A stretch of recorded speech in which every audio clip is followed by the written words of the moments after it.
You're on. Hi, everybody. Welcome back on this fine October night. I hope you're having as good a time at this as I am. We just spent the last half hour with Ron and a few other people talking about the show and what we're going to talk about and stuff like that. And it was really energizing because we're all back. Molly's back from Okie, Tex, and Ron's here from Canada, and Eric and Terry, and Tim's back from wherever Tim went. Everybody's here. So we're just having a great time. Let me tell you about what's coming up in the next little future here. If I can remember how to do it. Um, we've got Ron tonight, and Ron is going to update us on all the stuff that is happening in oops, I was messing around with that. Ron is going to tell us about what's new in PI, Pixinsight. He's a Pixinsight ambassador, and he's got lots of stuff to tell us about. Tom Field is coming in next week, and he's going to tell us about spectroscopy. He's been working with spectroscopy program for some time. I've heard him in a couple of presentations, a couple of conferences and things like that. And there's a lot you can do, a lot you can study without too much investment in money. And then the number one probably presenter of all time on the Astro Imaging channel, usually has about the most shares of, most hits on the YouTube channel and everything. Bruce Waddington will be here, and he's going to try to limit himself to PhD 2 calibration, but I'm sure you guys will be asking other questions. And then one of the most popular of all authors, astrophotography speaking, Charles Bracken will be here, not to talk about his introduction to astrophotography that we all know, but to talk about a new book that he's got coming out in which he's made this beautiful mosaic of the Milky Way. And he'll talk more about that kind of stuff. And we've got Astro Backyard coming, John Talbot's coming back, and then Molly is back. Hooray, Molly is back. And it's always nice to have Molly back on the show with us. She's going to be telling us about the imaging rigs of Okie Tech. And we can go on and on and on like that until we get to January 22nd. And then we don't have anybody to be on January 22nd. So we need you all to hit the contact button on the website. The contact button's right here. And if you hit the contact button, you can tell us who you are. It gives your email and tell us a little bit about what you'd like to present. And we'll get back to you and we'll contact you. There's one other thing I got to tell you before we go over to Ron's presentation. And that is something that we do occasionally, 2-3 times a year. We take and give you a data set, a lovely data set. Eric and Terry lately have been contributing it. And then we ask you to process it and show us what you've processed. And then we invite you to come in and show us the things that you've done. So if you go to the TAIC workshop area, you will find a set of data. The data matches this particular object here from Terry Robeson. He took it down in Australia, so it's something that those of us in the Northern Hemisphere don't get to see very often, NGC 55. And you can get your zip file here, and it contains all the different files you'll need to process that. And then when you're finished, you submit the finished image here, and you've got to you can do that by November 20th because the show is going to be 2 weeks thereafter. So get it in. Now, for those of you who don't know what we're talking about and would like to try some of this stuff, we keep all the old shows that we've done this. We keep them all here. You can go over to the YouTube and see it. You can come over here and you can get the data and you can get it. And so you've got access to all the times we've done it in the past.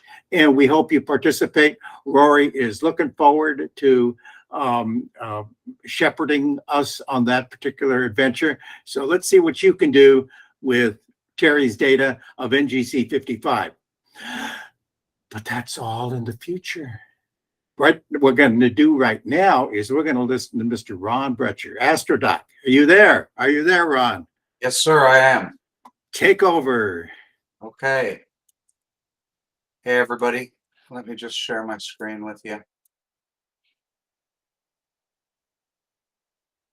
I should be able to switch over to my slide presentation.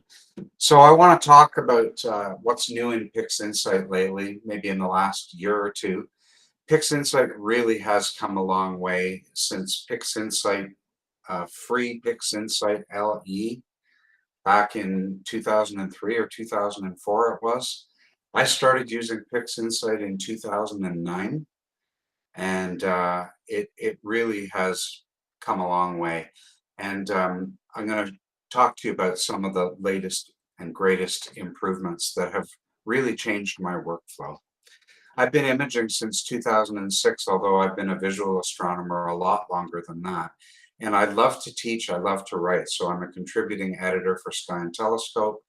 I write for Amateur Astronomy magazine and some of the magazines in the UK. Some of you might be familiar with our Masters of Pixinsight website and teaching series. So I teach with Warren Keller there. And I also do private one-on-one sessions. I love also doing star parties and club workshops. And I'm going to be coming out to California in just a few weeks to be the guest speaker at Nightfall. And when I'm at Nightfall, I'm going to be talking in the morning about noise reduction and in the afternoon about sharpening. So we'll kind of get, you know, soften it first and sharpen it later. I was the technical reviewer for both editions of Inside Pixinsight, which is Warren Keller's book.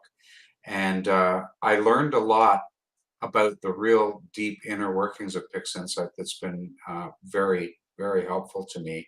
And for that, I've been recognized as a Pixinsight ambassador, which is awesome. Very nice to be recognized by your peers. So tonight, I'm going to give you an overview of Pixinsight. I realize some folks on the call tonight may not be familiar with it. Then we'll talk about some recent updates and additions and a look forward. So Pixinsight, I mentioned, was developed back in the early 2000s. It was really developed by one guy, mostly Juan Canajero, with the assistance from the P team, which was a couple of other guys at that time. Now I am part of the P team along with Warren and Adam Block and a few other folks who are Pixinsight ambassadors. So the cool thing about Pixinsight is that it's a complete pre and post processing platform. You don't require any third-party plugins. That said, there's a couple of third-party plugins. I'll talk to you about them now and when I see you in a few weeks in California. There's a couple of plugins that you might want to get now. So Pixinsight really is evolving. One thing I like about Pixinsight is that you can have unlimited installations on as many machines as you like with these 4 different operating systems. It only runs now on Windows 64 and Mac 64-bit machines. It has some real cutting edge algorithms. I think it's still the best tool of all for gradient correction, things like dynamic background extraction, and for color calibration, which I'll be talking to you about tonight. Also a bunch of wavelet-based tools for making masks, reducing noise and sharpening. We won't get into those tonight, but I will cover them in a few weeks. Icon sets let you standardize your workflow. I'll show you my icon set for this workshop tonight. And there's probably now 180 to 200 processes and scripts that are kind of mainstream. There's others that are maybe less commonly used, and it's continuing to evolve all the time. In fact, one of the issues with a tool like this is knowing which parts of the tool are essential, which ones are optional, and which ones you probably don't need to use at all. Pixinsight projects give you a real powerful ability to manage your data. So the project saves every history state of every image, all the previews that you might make for testing settings, and then you can archive and share that project and restore it exactly to how you left it. I might sound like I'm affiliated with Pixinsight, but I'm not. I don't get anything from them except the satisfaction of making nice pictures. But if you do want to buy it, the commercial license last time I looked was 230 euros. So recent updates. I want to talk to you about weighted batch preprocessing. That's at the top right. So that's basically taking a night, a week, a year of data from one or more instruments and turning it into a set of masters that you can then process. I want to show you a relatively new tool for color calibration called photometric color calibration. It's an alternative to the good old plain color calibration that we used for years. And you can see how it works and evaluate whether you want to use it. I'm going to show you NoiseXTerminator. This is a third-party process that you can buy. And if you struggle with noise reduction, go buy this or at least try it. There's a free trial. And then same with the Star Exterminator. Both of these are from RC Astro. And I want to show you how I use temporary star removal in my workflow. So after stretching, I take out the stars, manipulate everything else, and then I can put the stars back. So let's go have a look. I'm going to exit out of the slideshow. Oh, you know what? Just before I do that, let me leave you with a few resources. So I already mentioned the book that I worked on with Warren. The cover's on the right. More recently, Rogelio Bernal Andreo, RBA, he's known as, has produced a really excellent book called Mastering Pixinsight. Not affiliated with Masters of Pixinsight, but all of the partners in Masters of Pixinsight have bought RBA's book. It really is a really good reference tool. At Masters of Pixinsight, we have workshops, we have tutorial subscriptions, lots of new content all the time, and there's some free primers there as well. And one-on-one tutoring with me, free tutorials at the Pixinsight forum, and they've just started a YouTube channel where they've got a few tutorials. I think that will grow over time. I don't know whether the format will work for everybody, but for some people, I'm sure it's going to be great. One of the things with a tool like this and so many people using it is that there's a lot of sketchy information out there, and you just have to be choosy about what you looked at. We've already talked about some of the really great processors and sources of information out there. You've had some of them as guests on your show. And we'll come back for questions at the end. Right now, I'm going to minimize this, and I'm going to move to my Pixinsight screen. And I'm going to open up the new weighted batch pre-processing. It's taking a minute to load because I preloaded it with some frames.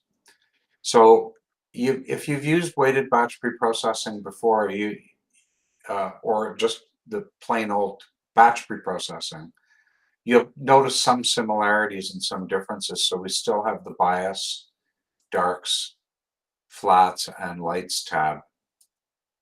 But now we have these three other tabs. We have a calibration tab. So the calibration tab is where the relationships between the light frame sets and the flats and the darks gets established, and where we determine whether cosmetic correction will be done, whether these are color images or mono. In this case, this is color filter array, and what the mosaic pattern is. By the way, CMOS cameras never used to be able to report the mosaic pattern, so we used to have to enter this manually. But most of the newest CMOS cameras now will report the color filter pattern, and so you can leave this set at auto. I'm going to go back to the lights tab for a second and show you a few new things. So first of all is the subframe weighting section. So in the old days, we used to be able to enter a weighting formula where we could pick between the different types of objects we might want to image. And we could weight all of these different things like the full width half maximum, eccentricity, the signal to noise ratio, how many stars were in the image, the signal weight, signal to noise ratio weight, pedestal, and so on. So that was always an option, but we never had these amazing automatic tools. The PSF signal weight is the one that it's the default, and it takes account of a whole, I mean, you've got a big tooltip that can tell you all of this, but it's a very comprehensive signal quality estimator. And by using this, you can very easily identify the best image for the next step, which is image registration. And registration hasn't really changed much, but there's this new piece in here called astrometric solution. And this is going to become more and more important as Pixinsight develops new capabilities. But what it does is, if it finds an astrometric solution in the registration reference image, it'll apply that same solution to all of the masters. And if it fails, it will ask you to intervene and help it run the image solver. So very cool new part of weighted batch preprocessing. Probably the most important addition is local normalization. Local normalization uses the best between 3 and 20 frames or so of your big image set that have been weighted with this PSF signal weight or whatever you chose. It'll use the best frames and make a master that becomes a reference frame for all of the others to be normalized to. So before they get stacked, they basically all become more homogeneous. And that gives a really dramatically better result. If you get the chance, try running your data with and without local normalization.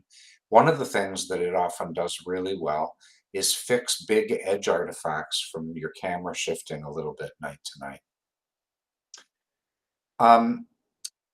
Integration hasn't changed much, so I'm not going to go there. We've talked about the calibration tab a little bit. The post-calibration tab is new.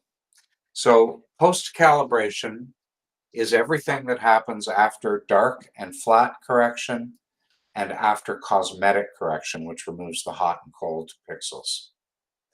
So this would include things like registration, local normalization, the image weighting that we talked about, and the integration. And here you have some latitude, because if you have exposures of different lengths, you can determine whether you're going to end up with one master of them all blended or more than one master. You also have the option to include drizzle processing. This is a brand new addition. In the past, we had to do drizzle separately outside of the script. Now it's been incorporated in the script.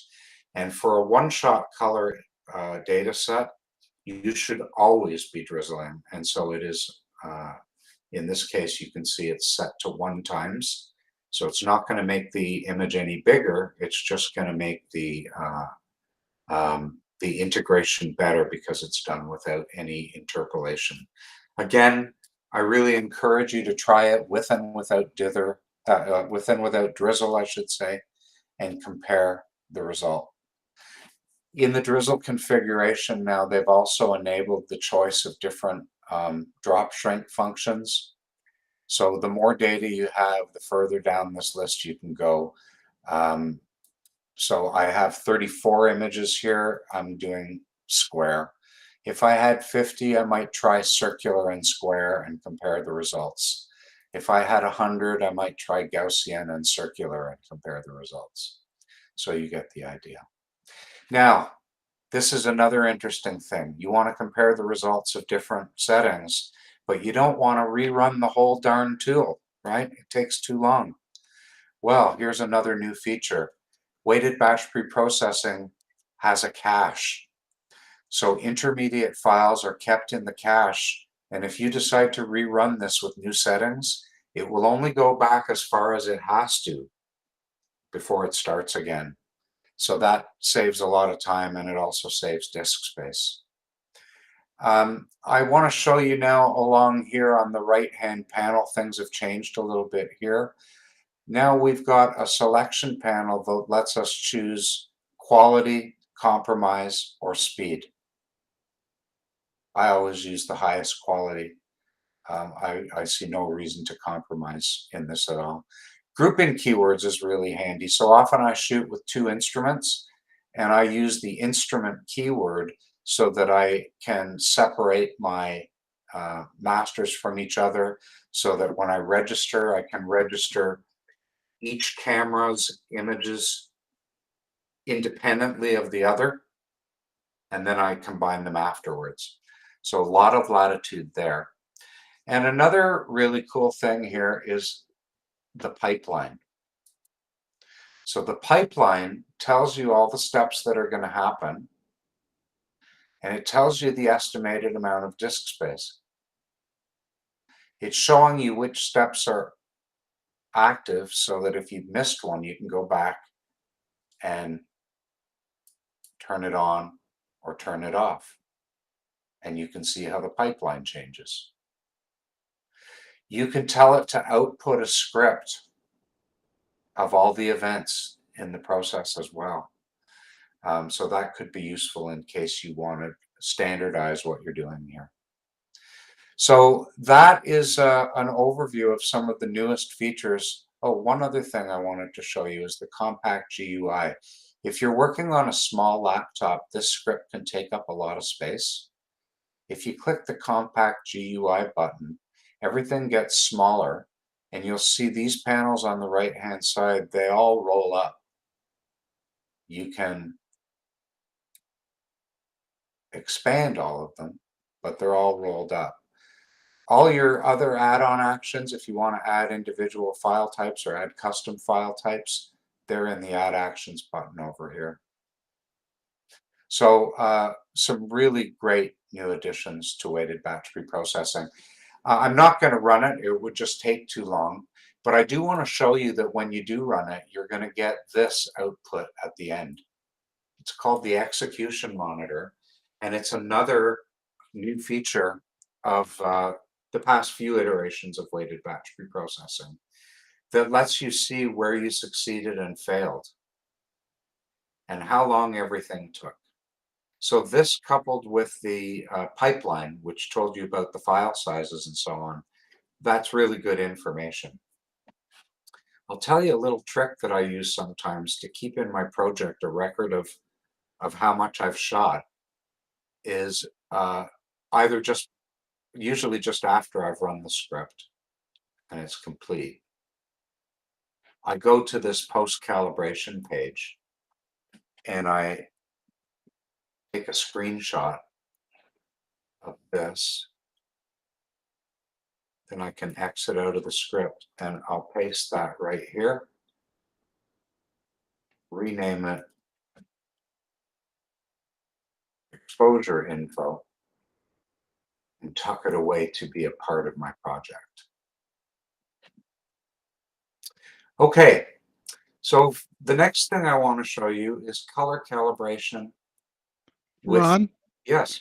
could you answer a question about batch preprocessing before you move on? Sure. Chandrasekhar Nori said, I don't use WBPP method, but I use preprocessing in a manual step-by-step method where I have better control. Is the WBPP the best method you think right now? So I've tried to do it manually and with WBPP on, I would say, maybe 3 data sets of different types of objects. I can no longer do as good a job as the script. The script is superior to what I can do manually. And one more question that I have on CMOS cameras, no biases? Some CMOS cameras work well with biases. I don't use biases because it's really, okay, so the newest CMOS cameras, if you have one of the new really low noise CMOS cameras, you might be able to get away with biases in place of flat darks. And that's fine. Some CMOS cameras from the last few years don't shoot reliable biases. If you have amp glow at all in your CMOS cameras, you can't use bias. I use flat panels to acquire my flats, and so it's very easy to shoot matching darks for my flats, however long they are, and so I do not use bias. I get at least as good as a result with flat darks, and they're as easy for me to shoot as they are to shoot bias, just one less set of frames to manage. Another question just popped up. Can you do comet stacking in WBPP? Can you, there, you can do, what you can do is everything up to image registration.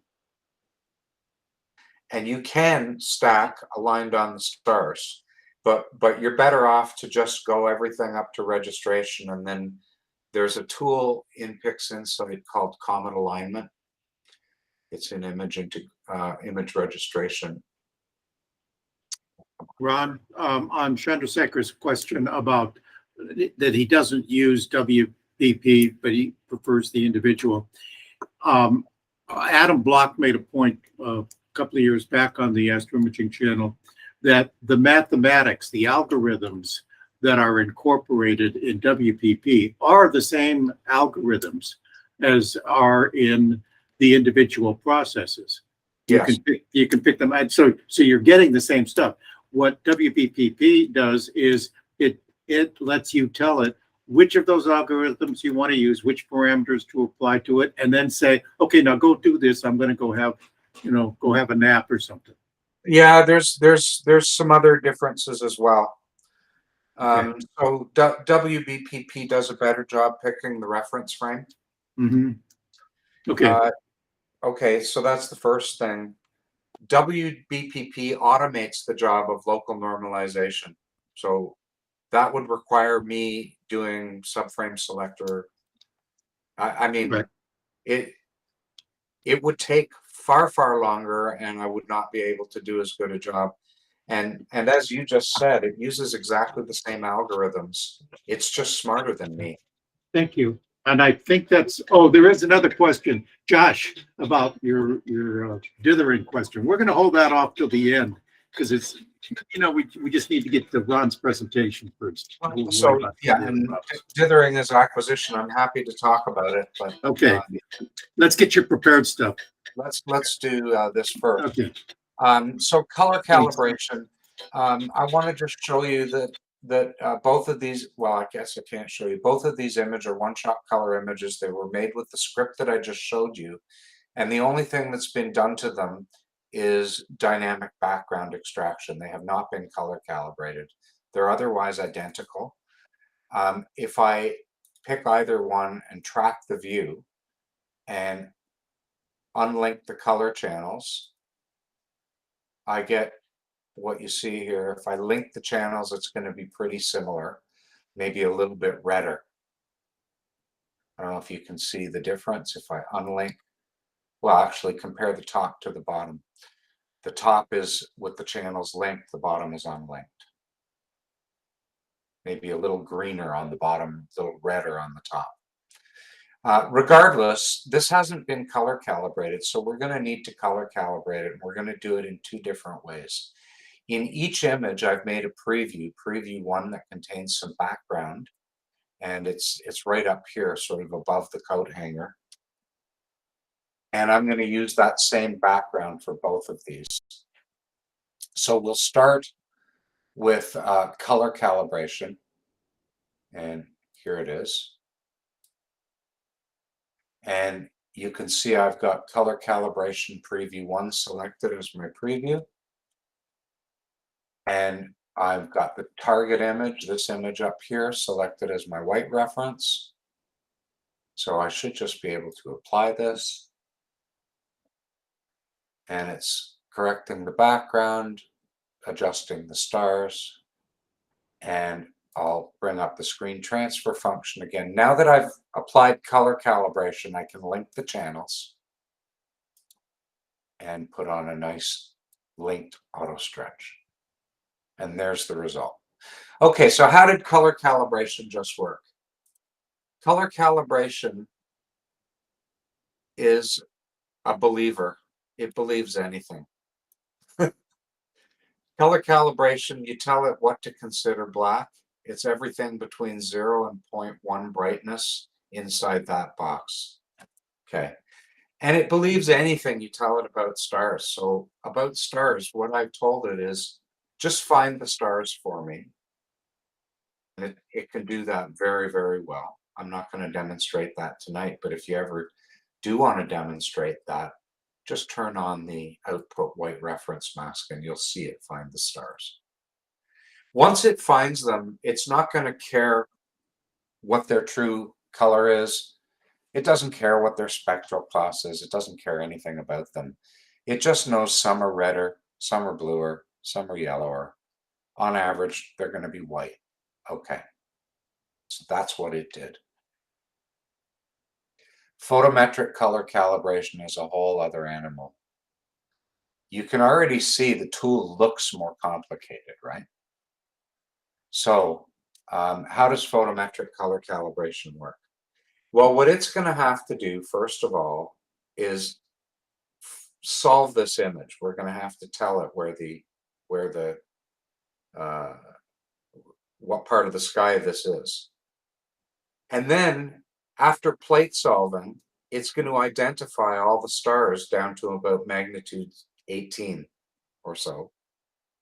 And then it's going to go look up thousands of them and find out what their spectral class actually is, because it doesn't believe anything. It has to go look for itself. It's going to use that information to construct us a couple of curves that it uses to calibrate. So this takes a couple of minutes. So I think what I'd like to do is I'm going to take a screenshot. Shift Command S. I'm going to take a screenshot of the tool. And I'm going to paste it way over here on the right. Hang on. Hang on. There we go. Okay, now we'll be able to look at this and talk about it while this is running. So I'm going to go ahead and start it running, and then I'll tell you what it's actually doing. Okay, so while it runs, turn your attention to the screenshot that's over here on the right. So first of all, it can work in broadband or narrowband mode, although for me it makes no sense to do color calibration for a narrowband, a true narrowband image. It will, it's going to go look up the stars from one of the database servers. In the US, there's one at Harvard. In Canada, there's one in Victoria. There's servers in Japan, France, Hawaii, and so on. It needs to solve the image, so it's either got to get the information it needs from the image, which it was able to do in this case, or you can enter it manually in these boxes. And then I've told it to automatically pick the best catalog and the best magnitude limit for plate solving.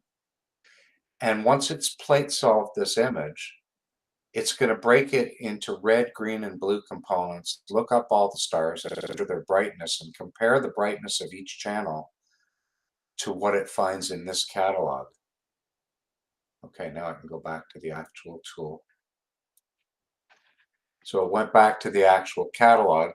We told it to generate graphs, which I'll talk about in just a minute. And in addition to fixing the colors of the stars, I asked it to neutralize the background. So that is similar to setting the black point as we did here, down here in color calibration. The difference is you can't actually select a preview. You have to click this box and go from preview. And there you have it.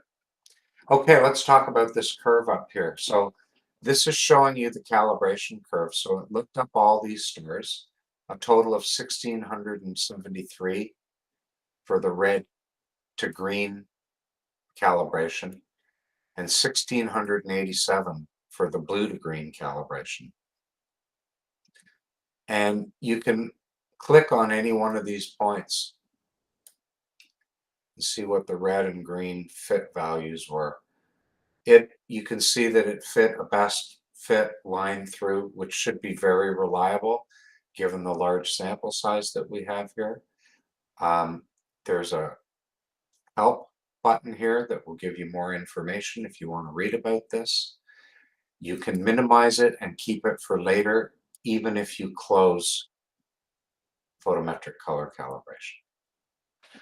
I'm not going to keep it because we don't need it. And now because we've calibrated the color, we can apply an auto stretch with the channels linked. And let's get the same view in both images. And I'm not going to tell you that one is better than the other, but they're definitely different, aren't they?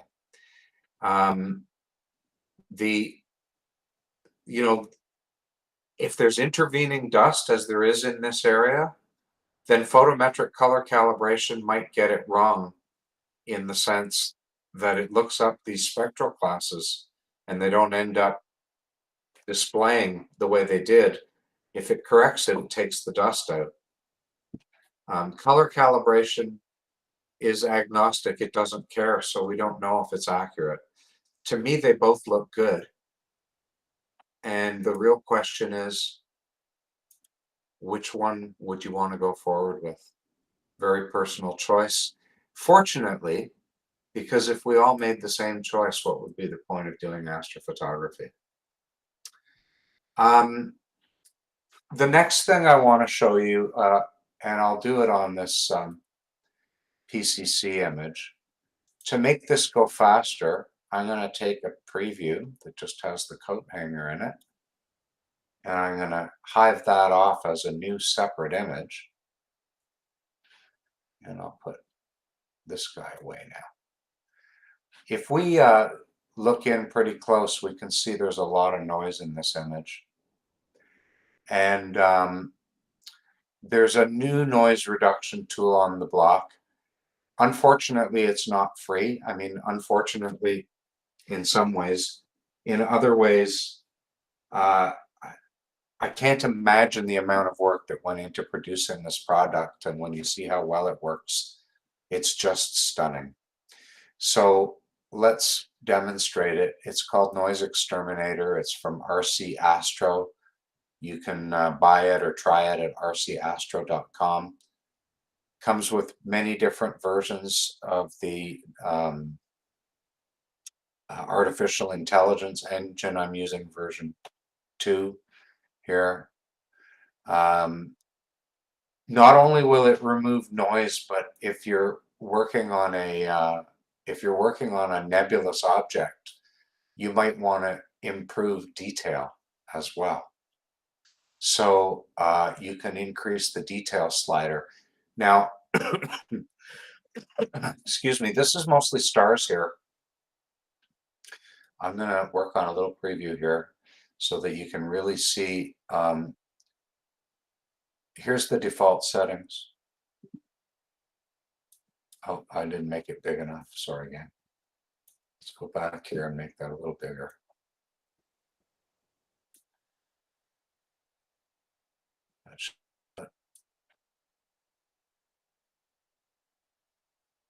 All right. That's after and before. And I mean, even these very faint stars right here, these faint ones over here, are preserved. It does just a fantastic job. It does such a good job that I don't use any other noise reduction methods anymore myself.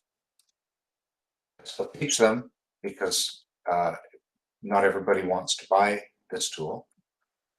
But it works with default settings beautifully. And if you're not crazy about deconvolution, this doesn't add deconvolution, but increasing the detail slider will help preserve and even enhance detail. Now, if you go too high with the detail slider here, you start to get artifacts. You can see them. It becomes very, very harsh around the stars.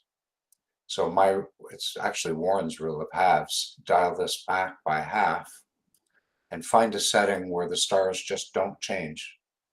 So I still see dark rings around the stars. So that's still too high.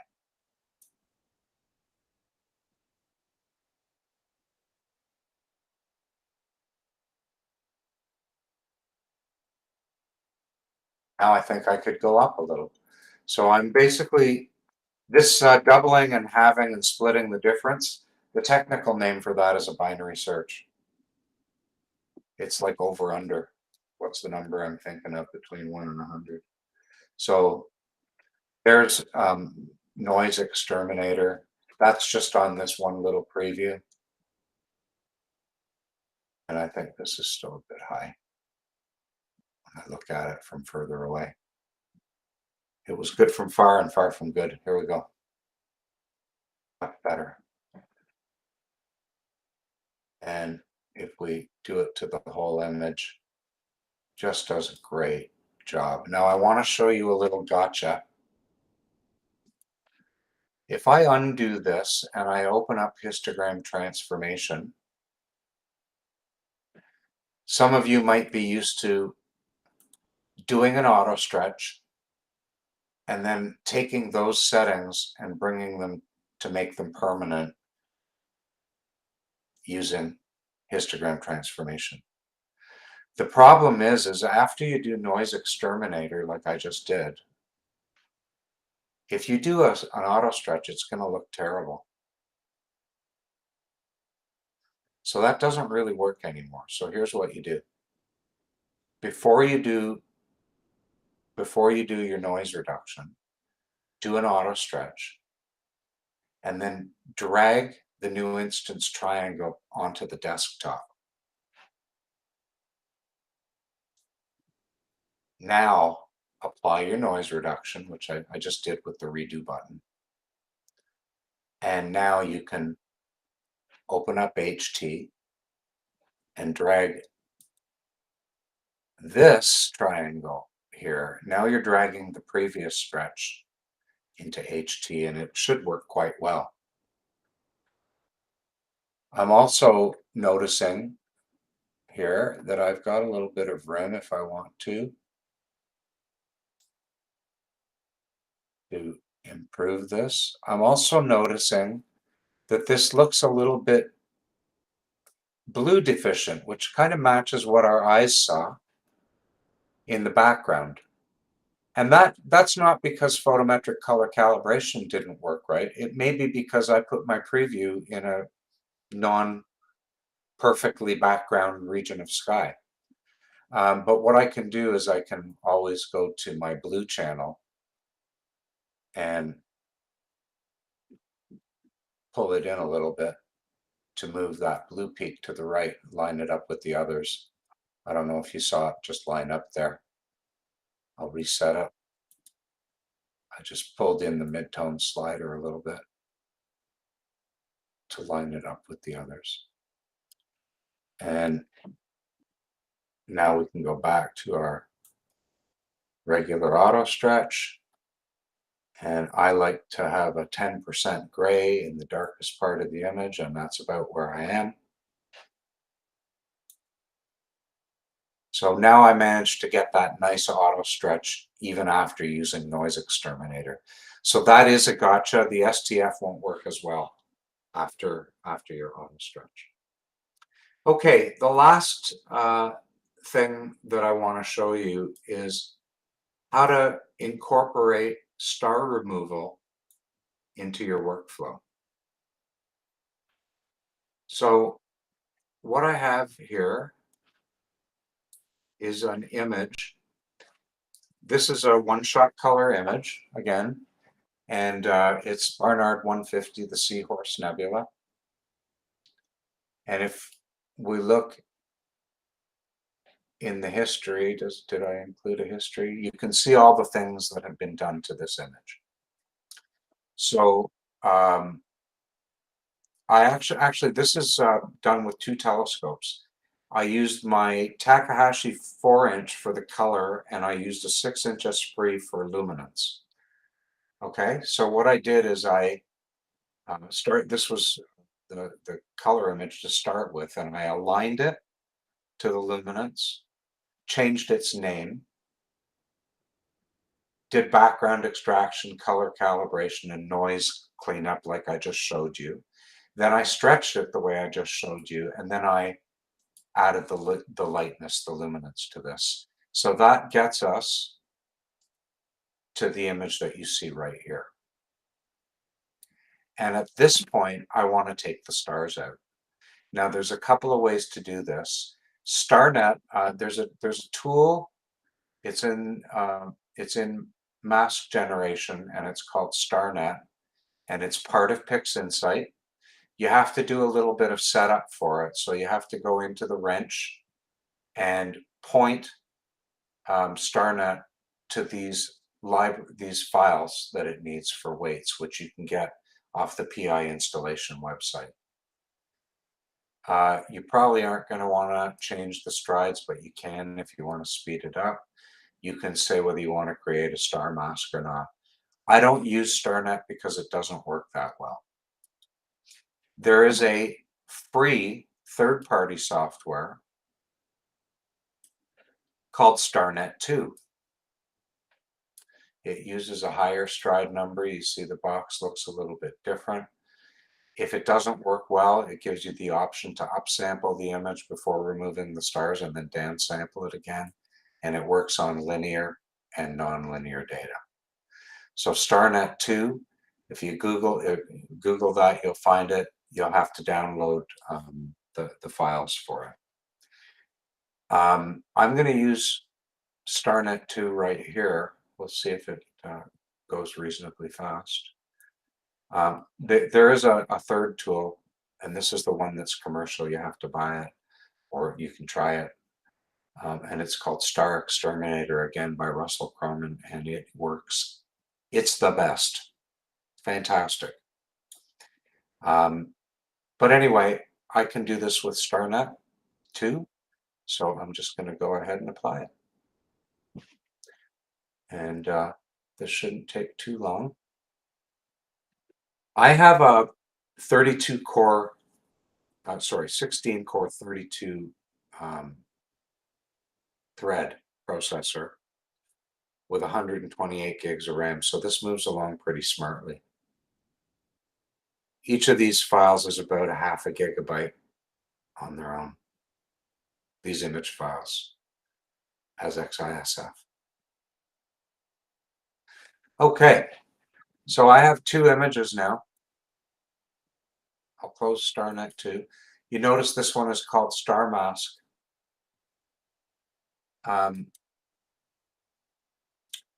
There's all the stars that were in our image, and it looks really nice. There's no noise. Everything looks really quite beautiful. Let's just tuck it away. And there's a few things that I want to do to this image right now. So I created this process container to show you. So I just ran StarNet 2. And now I'm going to run NoiseXTerminator again. Notice that I've got the detail up a little bit higher. And I might try this on a preview.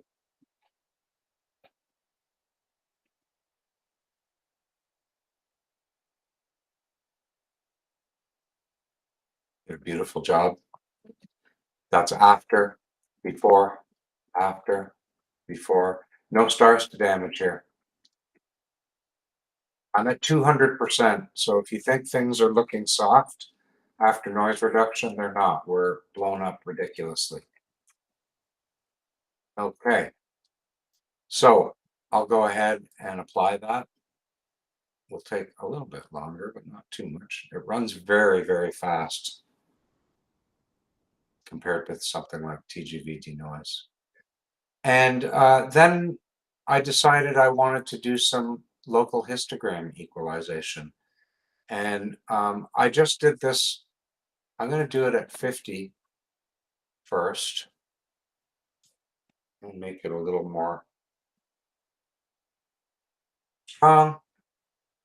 The local histogram equalization, what it's going to do for us is enhance contrast in low contrast features. So you can see, with and without. You see the edges are just getting a little brighter. Okay, I'll close that and go ahead and apply this.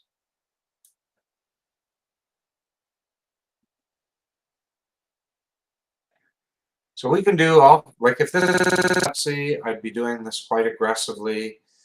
I might smooth the background even more. I would do some sharpening. This probably wouldn't benefit from sharpening. but it will benefit from larger scale contrast boost. And you can see the effect of this if I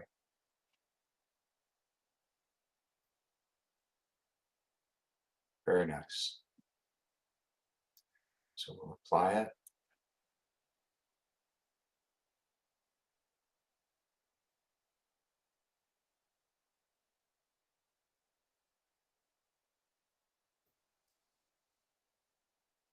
Takes a little longer because it's a larger scale now.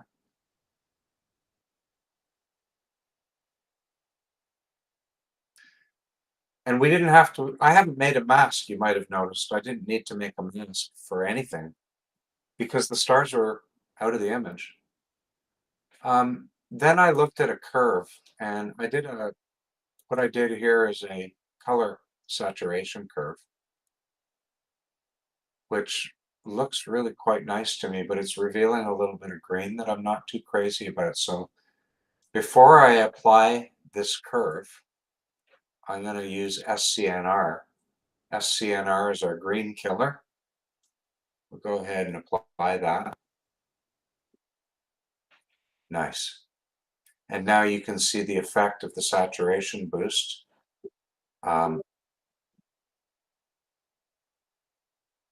Before, after, I like that.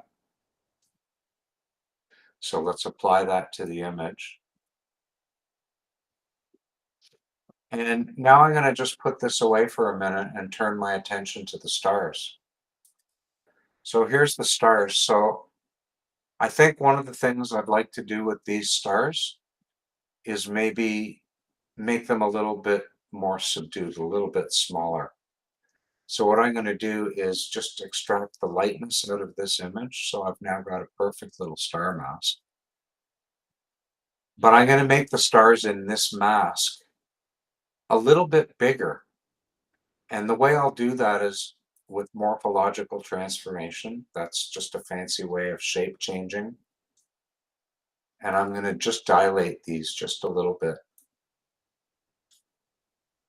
And this is just in the mask. Now I'm going to put this mask onto my stars. And now I can get the mask out of the way so you can see what's going on. You see how the stars are all selected? Because I made them bigger in the mask, I've got the edges of the stars.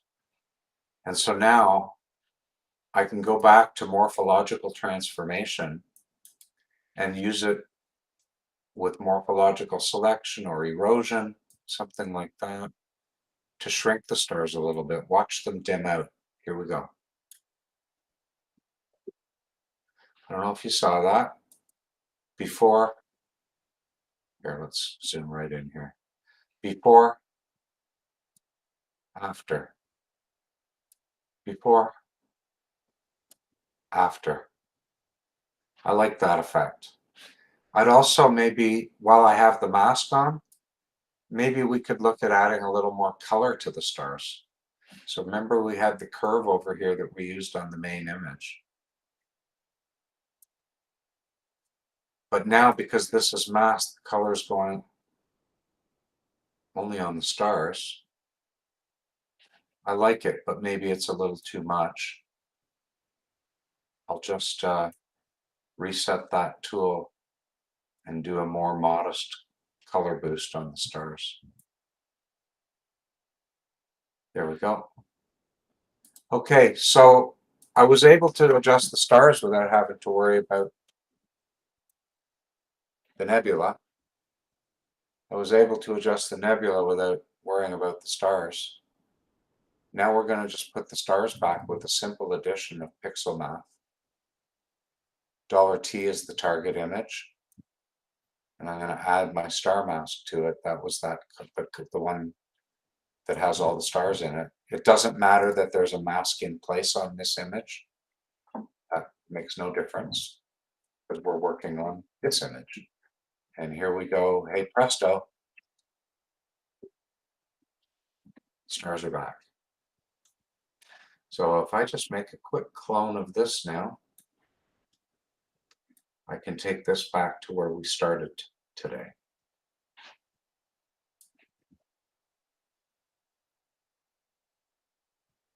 There we are. And that is the end of the formal part of my presentation.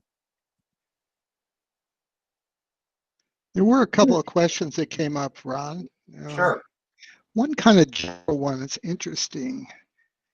When will all processes in PI use GPU processing? I think they said the StarNet 2 uses it now and it's extremely fast. StarNet 2, yeah, you have to set it up, but StarNet 2 can use your GPU, and so do NoiseXTerminator and StarXTerminator.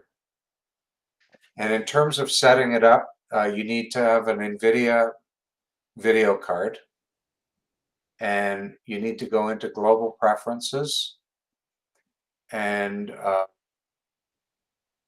it is in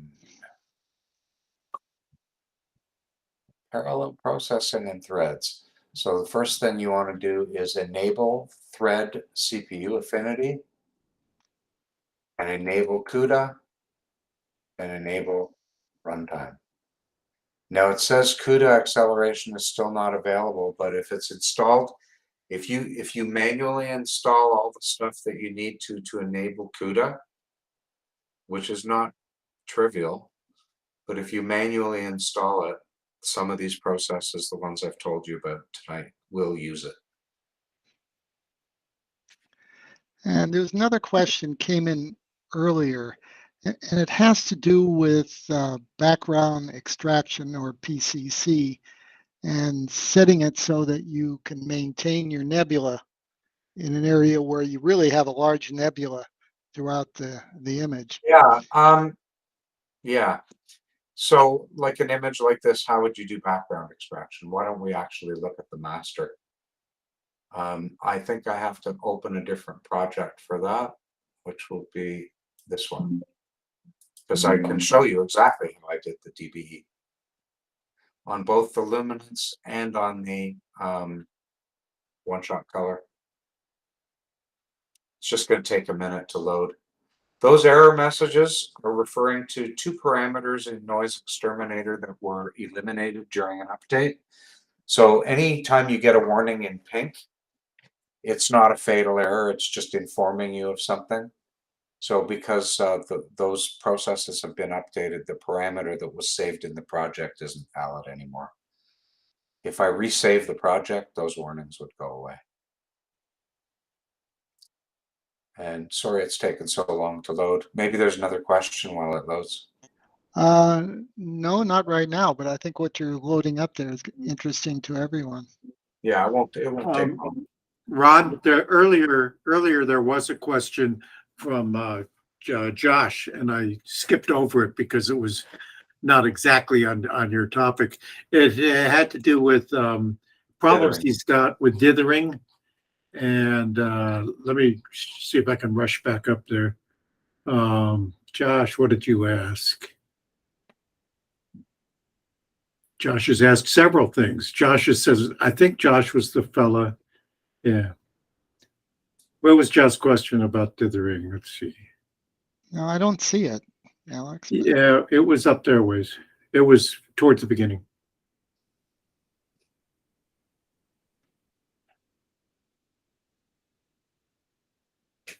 I guess we need kind of music like on a quiz show where people are waiting. And...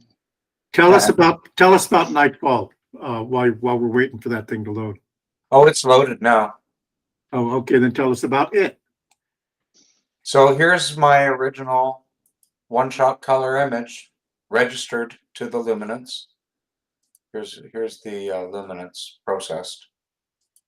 But this is what it looked like before anything was done to it. And if I open up my screen transfer function right there and do an unlinked stretch, it looked pretty decent even before DBE. But the question is, how did I do DBE? So I'll show you exactly how I did it because it's in my history. So here's the DBE points that I used. I'll back off.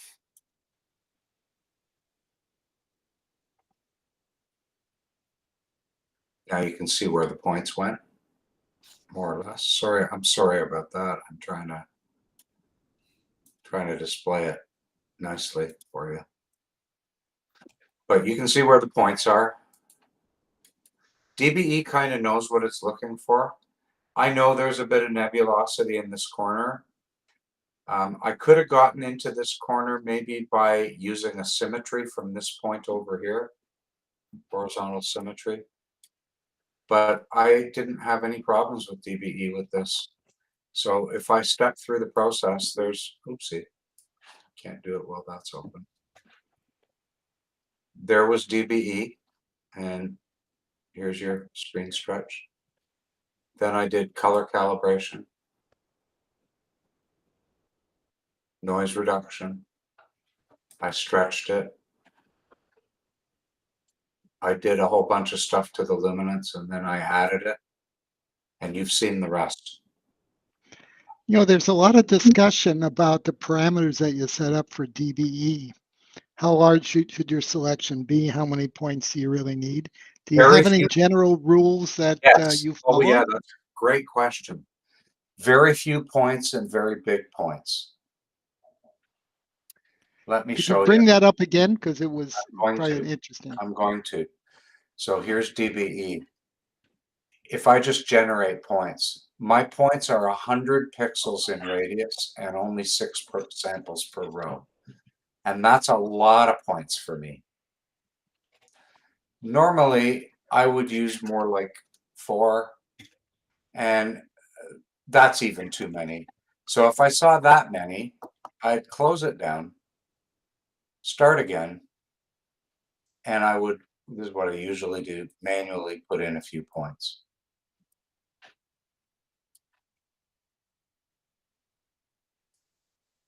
You saw the result.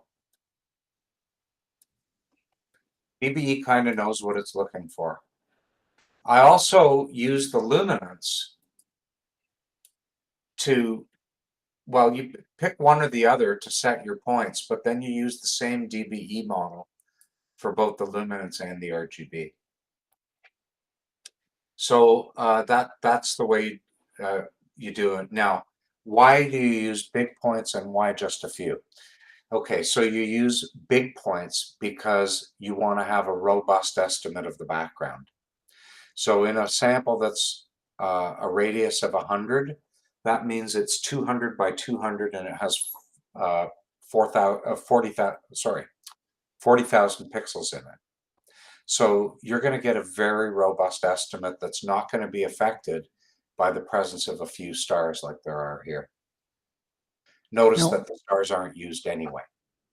I know the answer to the next question, but one more time, correction and which one to use. Okay, but I haven't finished the part about. Oh, I'm sorry. Go for it. No, all good. All good. So I use big points because I want a robust estimate of the background. I use few points because I'm correcting large scale gradients, not small scale. They should be very smooth. You shouldn't need a lot of points. Now, subtraction versus division. So you always do subtraction. The question is really whether you do division before it. Subtraction is to take out the kinds of gradients that all of our images have, and that's additive gradients. Those are gradients due to light that's added from other than your object. So that might be moonlight, it might be street light, it might be sky glow, it might be changing transparency as the object rises and sets, but it's all to do with extraneous changing conditions. Those are additive gradients. They're always removed with subtraction, and they're in every image. Some images also contain multiplicative gradients. Those would be images that either are not flat fielded or are not flat fielded correctly. The gradients will look circular rather than linear or planar. The gradients will look kind of circular or very, very complicated, and that's telling you maybe your flat's not working perfectly. If that's the case, do division first. So division takes out multiplicative, then you do subtraction to take out the additive gradients that I told you about. Okay? I found Josh's. Are you finished with that section? Because I found Josh's question. Yeah, go for it. Does anybody know what might cause checkerboard patterns in the background of drizzle data after subtracting dBE? I need to know a lot more. I Okay. need to know a lot more. Okay. Sorry, Josh. Hey, Sorry, Josh. tell us about Nightfall. But yeah, so I will say to Josh, Josh, if you want to send me a picture of your master, I'll try DBEing it. You have my email in the recording. I'll see if DBE works for me. Tell you about Nightfall. So, well, first of all, I'm really looking forward to it. I'm very, very honored to be asked. All my fellow, presenters, people that do the astronomy lecture circuit, they all tell me I'm going to love it. So it's my first time it's my first time in the desert doing astronomy in the desert. So if you're there, I might stop by your telescope and have a look. I love visual astronomy, so I'm going to be doing a lot of visual astronomy. I'm also going to be there with my friend Tom Bramwell from Prima Luce Labs, so I'm going to be imaging vicariously through him. On Saturday is my work day, and on Saturday I'm doing two-hour workshops. The first one is going to be all about noise reduction. And I'm not just going to say buy NoiseXTerminator and use it. I'm going to show you the tools that are included with Pixinsight. I used them without incident for a long time, and they still work great, and they are included. So we're going to cover them. But we're also going to look at different kinds of noise, like color noise and noise at different scales. So that should be interesting. And then in the afternoon, I want to go the other way and look at techniques that do sharpening. And in particular, one of the things I want to look at is not really a sharpening technique, but it often gets lumped in, and that's deconvolution. So although it's not a sharpening technique, it does result in sharper images at the end. And so I'm going to talk about that as well. So 4 hours of demo, and you're welcome to bring a laptop and follow along. However, I will not be stopping to help people that get stuck, because otherwise I just wouldn't be able to get through it all. And could I go ahead and take over for a second or three here?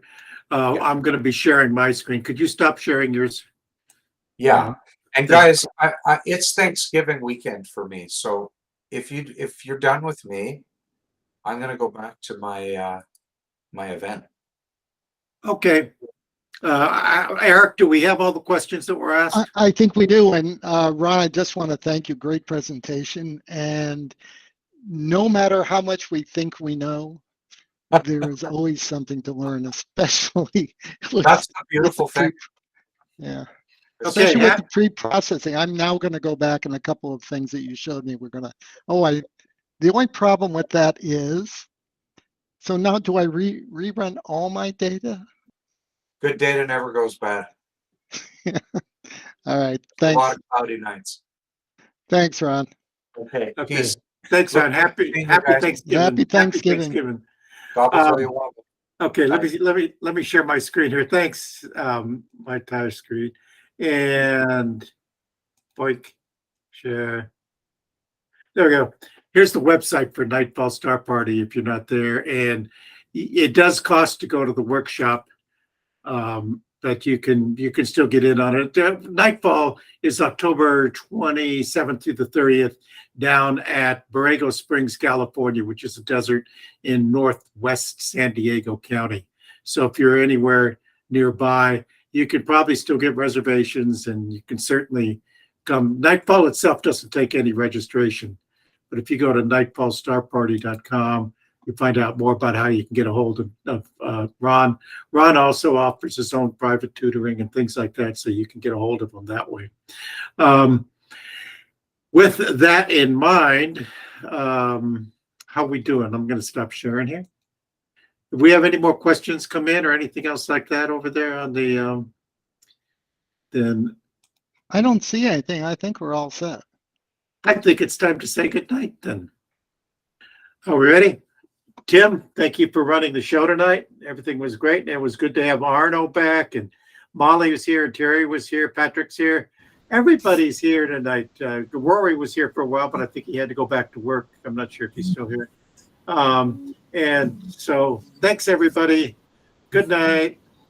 Take us out. All right, we'll see you all next week.